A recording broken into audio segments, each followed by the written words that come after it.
Rajamouli direct చేసే కొత్త సినిమాపై మరో రూమర్ పుట్టుకొచ్చింది అంటే మహేష్ మూవీలో మరో హీరో కూడా కనిపించబోతున్నాడట. గతంలో ఇలాగే చాలా మంది హీరోల పేర్లు వినిపించాయి, కానీ దర్శక ధీరుడు ఖరారు చేయలేదు. ఇప్పుడు వినిపిస్తున్న పేరు మాత్రం ఫైనల్ అయ్యే అవకాశాలు ఎక్కువగా ఉంది. అలా ఎందుకంటే ఆయన మామూలు హీరో కాదు, యానిమల్ టైటిల్ పెట్టుకొని మరీ సినిమా చేసిన హీరో. రాజమౌళికి బాగా క్లోజ్.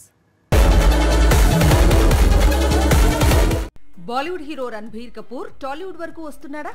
రాజమౌళి డైరెక్ట్ చేస్తున్న పాన్ ఇంటర్నేషనల్ మూవీలో గెస్ట్ రోల్ చేయబోతున్నాడా?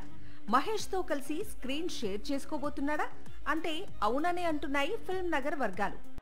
మహేష్ మూవీలో రణబీర్ అయితే పూర్తి స్థాయి క్యారెక్టర్ కాదని, కేవలం సెకండ్ హాఫ్ లో కొద్ది నిమిషాలు మాత్రమే యానిమల్ హీరో కనిపిస్తాడట. ప్రస్తుతం ఈ రూమర్ టాలీవుడ్ తో పాటు బాలీవుడ్ ను షేక్ చేస్తోంది.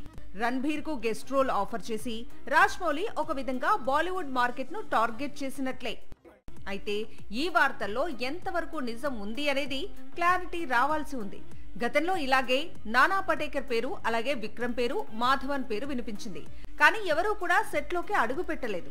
రాజమౌళి సినిమాలో నటిస్తున్నట్లు ఫోటోలు కూడా లీక్ కాలేదు. సో రణబీర్ పై వచ్చిన రూమర్ నిజమో లేదో తెలియటానికి మరికొంత సమయం పడుతుంది. అయితే రణబీర్ కు ఇటు మహేష్ తోనూ అటు రాజమౌళితోనూ సాన్నిహిత్యం ఉండటంతో ఈ రూమర్ లో ఎంతో కొంత నిజం ఉండొచ్చు అని ఫిల్మ్ నగర్ వర్గాలు చెబుతున్నాయి. పేదవాడి పక్షాన నిలబడతాం, ప్రజా గొంతుకై నినదిస్తాం. వాయిస్ ఆఫ్ వాయిస్లెస్, తెలుగువారి మనస్సాక్షి సాక్షి టీవీ. సాక్షి టీవీ ప్రసారాల కోసం మీ స్థానిక కేబుల్ ఆపరేటర్ను వెంటనే సంప్రదించండి.